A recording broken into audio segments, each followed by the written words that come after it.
Good morning, students. How are you? Are you fine? Okay. I, Dhaval Sangani, once again welcomes you all in Saraswati Group of Education. Students, Standard 7th, Subject English, Chapter 5th, Quality, એટલે કે ગુણવત્તા, જેનો part 1 નો આપણે અભ્યાસ કરવા જઈ રહ્યા છીએ. Before I start my lecture, let's some recap of the previous lecture. Articles અને conjunction, આ બે ટોપિક આપણે આફ્ટર દિવાળી પછી સ્ટડી કરેલો છે ગ્રામરમાં. How many types of article? There are two types of article, definite article and indefinite article. What is the definite article? Definite article એટલે શું? તો કે એ નિશ્ચિત આર્ટિકલ છે. ધનો યુઝ ક્યારે થાય એ આપણે જોયું હતું. કોઈ મહાસાગર, સાગર, નદી જે ખાસ હોય એની આગળ ધ આવે છે. The Ganga, the Himalayas etcetera. ત્યારબાદ આપણે સેકન્ડ યુઝ જોયો તો વર્તમાન પત્ર, ન્યૂઝપેપર, ધ ગુજરાત સમાચાર, ધ સંદેશ, the Divya Bhaskar, the times of India વગેરે. ત્યારબાદ આપણે જોયું હતું કે કોઈ કન્ટ્રી હોય એના નામની આગળ આવે, ધ ઓસ્ટ્રેલિયા, ધ ઇન્ડિયા. ત્યારબાદ એ પણ જોયું હતું કે એક વખત એક વચનમાં એ વસ્તુની વાત થઈ ગઈ હોય. For example, this is a marker, તો ધીસ ઇઝ અ માર્કર, આ માર્કર છે. બ્લેન્ક્સ, માર્કર ઇઝ બ્લેક, તો આપણે બ્લેન્ક્સમાં શું મૂકશું? The marker is black. શું કામે? કારણ કે આ માર્કરની વાત આગળના સેન્ટેન્સમાં થઈ ગઈ છે. શું કે આ માર્કર છે ને એ જ માર્કર કાઢી છે, એટલે આ નિશ્ચિત થઈ ગઈ કે આ જ માર્કરની અત્યારે વાત કરી રહ્યા છીએ આપણે, એટલે આગળ ધ આવે. આર્ટિકલ એનો ઉપયોગ તો કે એકવચન જાતિવાચક નામની આગળ આપણે જોયું હતું. તો કે એકવચન જાતિવાચક નામની આગળ આર્ટિકલ એ કઈ રીતે ઉપયોગમાં આવે? તો કે કોન્સોનન્ટ હોય એટલે કે એ, ઈ, આઈ, ઓ, યુ સિવાયના જે શબ્દો હોય એની આગળ આર્ટિકલ એ મુકાય છે. A book, a boy, a girl etcetera. જાતિવાચક નામની આગળ આર્ટિકલ એન નો ઉપયોગ ક્યારે થાય છે? તો કે આર્ટિકલ એન નો ઉપયોગ એકવચન જાતિવાચક નામની આગળ પણ જ્યારે એનું વોલ સ્વરૂપ હોય, એ, ઈ, આઈ, ઓ, યુ થી સ્પેલિંગ શરૂ થતો હોય અને એનું ઉચ્ચારણ અ, આ, ઈ, ઉ ગુજરાતી સ્વર પ્રમાણે થતું હોય તો આર્ટિકલ એન મૂકવામાં આવે છે. ફોર એક્ઝામ્પલ, એન અમ્બ્રેલા, તો યુ થી સ્પેલિંગ ચાલુ થાય છે ત્યારે આર્ટિકલ એન મૂકો. પણ યુનિફોર્મ સ્પેલિંગ યુ થી શરૂ થાય છે પણ એનું આગળ શું છે? યુ છે. શું છે? એનું ઉચ્ચારણ ય થાય છે, અ નથી થતું. અમ્બ્રેલા તો અ થાય છે. યુનિફોર્મમાં યુ ય થાય છે, યતિશનો ય, તો આર્ટિકલ એ આવશે. આ એક સામાન્ય વાત થઈ આપણે. ત્યારબાદ આપણે જોઈએ તો કંજક્શન, સંયોજકો, કે બે શબ્દોને જોડતા વાક્યને સંયોજક કહેવાય છે, શબ્દને સંયોજક કહેવાય છે. And, or, but, otherwise, neither nor, either or, so, that, આ બધા કંજક્શનનો આપણે ટર્ન બાય ટર્ન અભ્યાસ કરી ચૂક્યા છીએ. ઇફ, એન્ડ ક્યારે? તો કે એન્ડ છે તો કે Sachin is A cricketer, Sehwag is A cricketer. તો કે સચિન ક્રિકેટર છે, સહેવાગ ક્રિકેટર છે. બંને વાક્ય અત્યારે જુદા છે, એને આપણે કમ્બાઈન કરવા છે, ભેગા કરવા છે, તો એન્ડ વડે જોડશું. સચિન એન્ડ સહેવાગ, ઇઝ નું શું થઈ જશે? કારણ કે બે વખત થઈ ગયા એટલે ઇઝ નું are. Sachin and Sehwag are ક્રિકેટનું ક્રિકેટર્સ. સચિન અને સહેવાગ ક્રિકેટરો છે. તો વિદ્યાર્થી મિત્રો, આ થઈ આપણી રિકેપની વાત. હવે આપણે આપણા મેન ચેપ્ટર તરફ આવીએ છીએ. ચેપ્ટર નંબર 5 શું છે? ક્વોલિટી. ક્વોલિટી એટલે ગુણવત્તા. ક્વોલિટીનો મીનિંગ શું થશે? ગુણવત્તા. તો એના વિશે આપણે વાત કરવાની છે. જેના ઓથર છે જ્હોન ગ્લેસવર્થ. કોણ છે એના ઓથર? જ્હોન ગ્લેસવર્થ. જેનો ઇન્ટ્રોડક્શન છે, થોડુંક શોર્ટ ઇન્ટ્રોડક્શન છે. તો કે જ્હોન ગ્લેસવર્થનું બોર્ન એટલે કે જન્મ ક્યાં થયો હતો? તો કે જ્હોન ગ્લેસવર્થનો જન્મ 14 ઓગસ્ટ 1867 ના રોજ થયો હતો ઇંગ્લેન્ડમાં. જ્હોન ગ્લેસવર્થ ક્યાં જન્મ્યા છે? તો કે 14 ઓગસ્ટ 1867 ના રોજ. એનું મૃત્યુ 31 જાન્યુઆરી 1933, એટલે ઓલમોસ્ટ 66 યર્સ, ઓલમોસ્ટ 66 યર્સ તે જીવ્યા. એના પ્લેસ એટલે રમત નહીં, આ પ્લેસ નો મતલબ થશે નાટકો. એને ક્યાં ક્યાં ડ્રામામાં પોતાનું લેખકપણું આપ્યું છે, તો the first and the last, પ્રથમ અને અંતિમ, ધ સ્કીમ ગેમ અને એસ્કેપ, આ ત્રણ એની બહુ જ ફેવરિટ પ્લેસ છે, જેમાં એને ખૂબ જ સારું એવું લેખન આપ્યું છે. વિદ્યાર્થી મિત્રો, આજે આપણે જે અભ્યાસ કરવાના છે ચેપ્ટર 5 પાર્ટ 1 માં આપણે પેજ નંબર 71 to 73, એટલે કે પેજ નંબર 71, પેજ નંબર 72 અને પેજ નંબર 73 ની આપણે માહિતી મેળવવાના છીએ, એનું સ્ટડી કરવાના છીએ. આ ચેપ્ટર શરૂ કરીએ તે પહેલા આ 71 to 73 માં જે હાર્ડ વર્ડ્સ એટલે કે ન્યૂ વર્ડ્સ આવેલા છે, જેના ગુજરાતી મીનિંગ્સ મેં તમને બોર્ડ ઉપર આપેલા છે, અને આપણે જાણકારી મેળવી લઈએ. શેના માટે પહેલા એની જાણકારી મેળવશું, કારણ કે એ જો તમને આવડી જશે તો તમને હું જે 3 પેજની ઇન્ફોર્મેશન સ્ટડી કરાવવાનો છું એ તમને બહુ જ સરળતાથી આવડી જશે. શૂમેકર એટલે કે ચંપલ અથવા બૂટ બનાવનાર, બરાબર. આપણે વ્યવસાયકારોની ભાષામાં કહીએ તો કોબલર એટલે મોચી.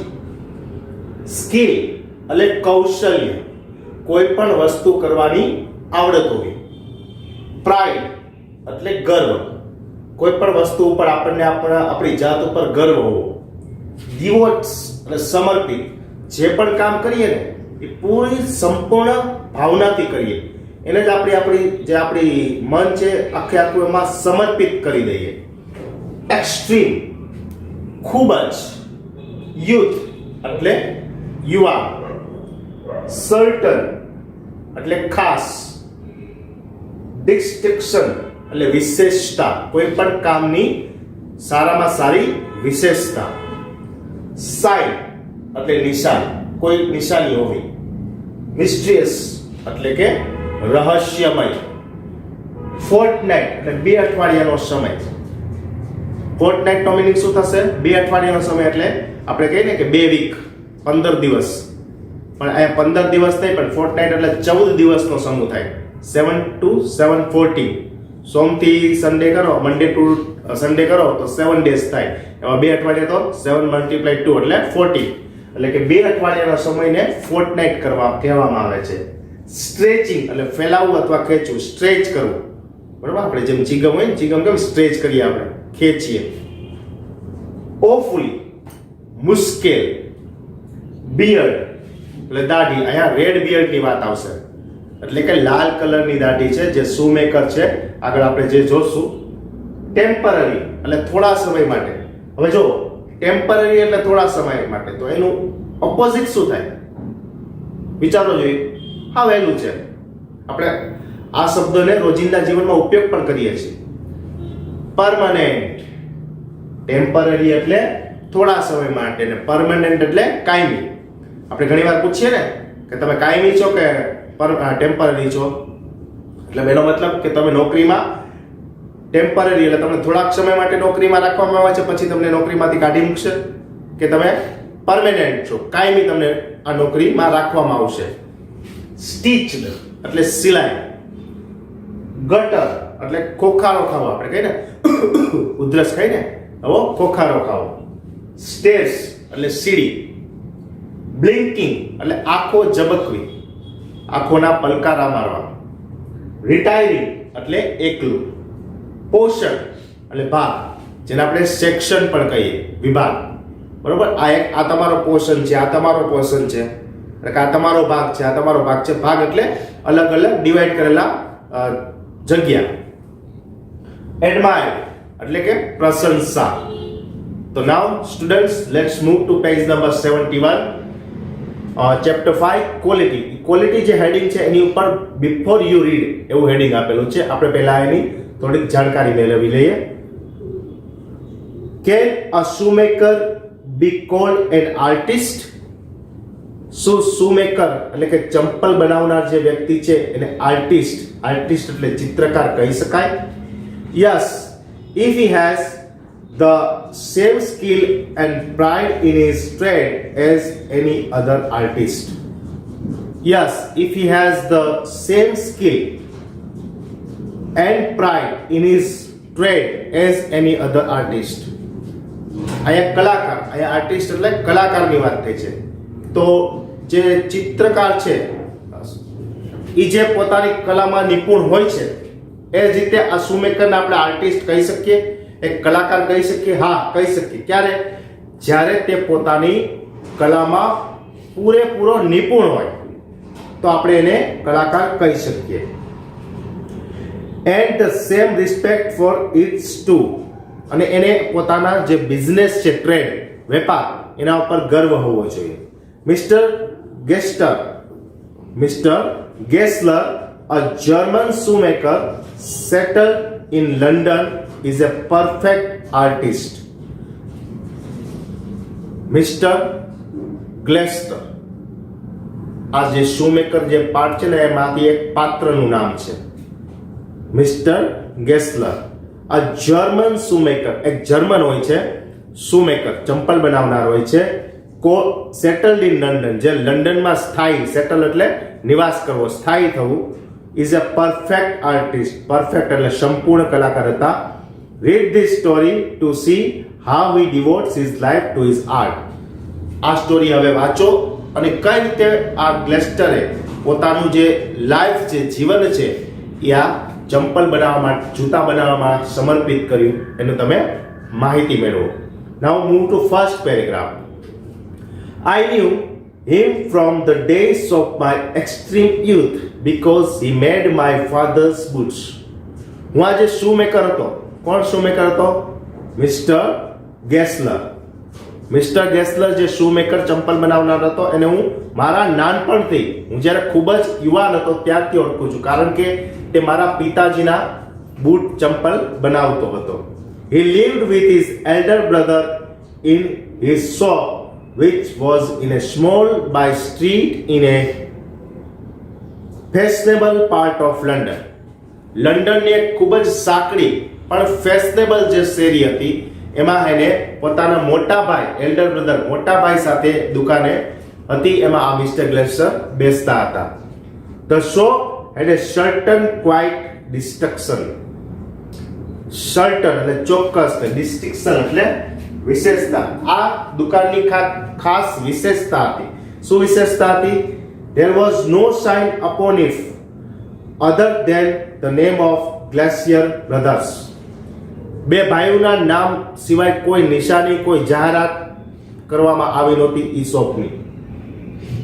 And in the window a few pairs of boots, અને બારીમાં થોડીક ચંપલોની જોડ પડેલી હતી. He made only what was ordered. આ બે ભાઈઓ શું બનાવતા? ચંપલ ને બૂટ બનાવતા, પણ કેવા ઓર્ડર આપે ને એને જ બનાવીને આપી દેતા. And what he made never failed to fit. અને જે બનાવતા એ ક્યારેય કોઈને ફિટ ન બેઠું હોય ને એવું બન્યું જ નથી. એટલે કે ચોક્કસ માપનું અને સારામાં સારી ગુણવત્તાનું શૂઝ કે ચંપલ તેઓ બનાવતા હતા. To make boots, such boots as he made seemed to me then and still seems to me. પહેલા પણ મને એવું લાગતું હતું અને અત્યારે પણ મને એવું લાગે છે કે મિસ્ટિયસ અને વન્ડરફુલ, કે એ જે બૂટો બનાવે છે ને એ પહેલા પણ મને રહસ્યમય લાગતા, એમાં આશ્ચર્ય થતું, અને અત્યારે પણ મને એ વાતનું આશ્ચર્ય અને રહસ્ય થાય છે. Now move to next paragraph. I remember well my shy remarks one day while stretching out to him my youthful foot. એક દિવસ એને મારા ચંપલ બનાવવા માટે મારા પગને ખેંચ્યો. શું કામે? માપ લેવા માટે. તો મને શું થયું? શાય, શરમ અનુભવ્યો હું. Isn't it awfully hard to do? આવું કરવું ખૂબ જ મુશ્કેલ હોય છે મિસ્ટર ગ્લેશિયર. મેં ગ્લેશિયરને પ્રશ્ન પૂછ્યો. And his answer, given with a sudden smile from out of the redness of his beard, it is an art. આ એક કળા છે. એને થોડું પોતાની લાલ દાઢીમાં હાસ્ય નિરૂપ કર્યું અને પછી કહે છે કે આ એક કળા છે. It is an art. It was not possible to go to him very often. His boots lasted terribly. એની પાસે વારંવાર જવાનું નહોતું થતું કારણ કે એના બૂટ છે ને એ એટલા બધા મજબૂત હતા કે માંડ માંડ તૂટતા. Having something beyond the temporary. Temporary એટલે હમણાં જ મેં કીધું હતું ને પરમાનન્ટનું ઓપોઝિટ, કાયમી ન હોય એવું. Some essence of boots stitched into them. One went in not as into most shop but restfully as on enters a church and sitting on the single wooden chair. કોઈ ચર્ચમાં જાય અને સિટિંગ ઓન વુડન ચેર, લાકડાની chair ઉપર બેઠા હોય, ખુરશી ઉપર બેઠા હોય, વેટેડ અને રાહ જોતા હોય. અ ગ્લટર્ડ સાઉન્ડ એટલે ખોખારો ખાતો અવાજ, and the tip tap of his slippers, ચંપલનો સ્લીપરનો જે અવાજ છે, beating in the narrow wooden stairs, અને જે લાકડાની બીટિંગ એટલે ભટકાય છે ક્યાં, લાકડાની જે સીડી છે એમાં. And he would stand before one without coat, તે કોટ પહેર્યા વગર ઊભા હોય છે. અ લિટલ બેન્ડ, થોડાક વાંકા વળેલા હોય છે. એન્ડ લેધર એપ્રન એટલે આપણે કંઈ રસોઈ બનાવીને મમ્મી ન પહેરતું હોય એપ્રન, એ રીતે એને લેધર એપ્રન પહેરેલું હોય છે. વિથ સ્લીવ્સ ટર્ન બેક, જેમાં બાયો ચડાવેલી હોય છે. બ્લિંકિંગ, એની આંખો ઝબકતી હોય છે. As it awoken from some dream of boots, કે કોઈ બૂટ બનાવવાના ડ્રીમ એટલે સ્વપ્નમાંથી તે જાગ્યા હોય ને એ રીતે. એન્ડ આઈ વુડ સે, અને મેં કીધું, how do you do mister Gessler, કેમ છો, મજામાં? Could you make me a pair of Russian leather boots, મને રશિયન લેધર બૂટ્સ જોઈએ છે, તમે મને બનાવી આપશો? Without a word he would leave me retiring, કાંઈ પણ શબ્દ બોલ્યા વગર તે મને એકલો છોડીને ચાલ્યા ગયા. હી કેમ, તેઓ ફરીવાર આવ્યા. Or into the other portion of the shop, અને દુકાનના બીજા ભાગમાં of the shop. And I would continue to rest in the wooden chair inhaling the incense of his trade, અને હું કન્ટિન્યુ વુડન ચેર ઉપર બેઠો રહ્યો. એને જે બિઝનેસ હતો, ટ્રેડ એટલે વેપાર, લેધરનો, બૂટ બનાવવાનો, ચંપલ બનાવવાનો, એની જે સુગંધ હતી એને હું માણતો હતો. Soon he would come back, તેઓ ફરીવાર આવ્યા. Holding in his hand a piece of gold brown leather, એના હાથમાં ગોલ્ડ બ્રાઉન કલરનું લેધર હતું, એનો ટુકડો હતો. With eyes fixed on it he would remark, એની આંખો એના ઉપર જ નોંધાયેલી હતી. What a beautiful piece, piece German શબ્દ છે, અહીંયા પીસ વાંચવાનું છે, કેવું સુંદર પીસ છે. When I do had admired it, મેં પણ એની વખાણ કર્યા, પ્રશંસા કરી. He would speak again, તે ફરીવાર બોલે છે. When do you want them, તમારા ક્યારે જોઈએ છે? And I would answer, અને હું ફરીવાર કહું છું, oh, as soon as you conveniently can, તમને જ્યારે યોગ્ય લાગે ત્યારે. તમને એમ લાગે કેટલા દિવસમાં થઈ જશે, તમારી સગવડતા પ્રમાણે. કન્વિનિયન્ટલી એટલે સગવડો ભર્યું, તમારી જેટલી સગવડતા હોય એટલી. And he would say, અને તે મને કહે છે, ટુમોરો ફોર્ટનાઇટ, ફોર્ટનાઇટનો મતલબ થશે 2 અઠવાડિયાનો સમય. 2 અઠવાડિયાનો સમય એટલે મંડે ટુ સન્ડે, આપણે કેટલા દિવસ થાય? 7 days, એટલે 2 અઠવાડિયા એટલે 7 × 2 = 14, એટલે કે 14 દિવસ પછી, આવતીકાલથી 14 દિવસ પછી તમે લઈ જજો. ઓર if he where is elder brother, જો એનો એલ્ડર બ્રધર એટલે કે મોટો ભાઈ હોત, I will ask my brother, આ બ્રધર છે, બ્રધર એ જર્મન શબ્દ છે, યા બ્રધર, તો હું મારા મોટા ભાઈને પૂછવું પડે. તો વિદ્યાર્થી મિત્રો અહીંયા સુધી એટલે કે 71, 72 અને 73 નો ફર્સ્ટ પેરેગ્રાફ સુધી આપણે અભ્યાસ કર્યો. આ સેશનના અંતે એક વર્કશીટ હશે. એ વર્કશીટમાં શું હશે? તો કે સ્પેલિંગ હશે, જેમાં તમારે એના ગુજરાતી મીનિંગ્સ લખવાના હશે. તો તમે સ્ક્રીનશોટ લઈ લો. ઓકે, આ ગુજરાતી મીનિંગ્સ તમારે એકવાર તમારી HW બુકમાં ગુડ હેન્ડ રાઇટિંગ સાથે લખવાના છે અને પાકા પણ કરવાના છે. તો નેક્સ્ટ લેક્ચરમાં નેક્સ્ટ સ્ટોરી સાથે ફરી મળીશું. Thank you.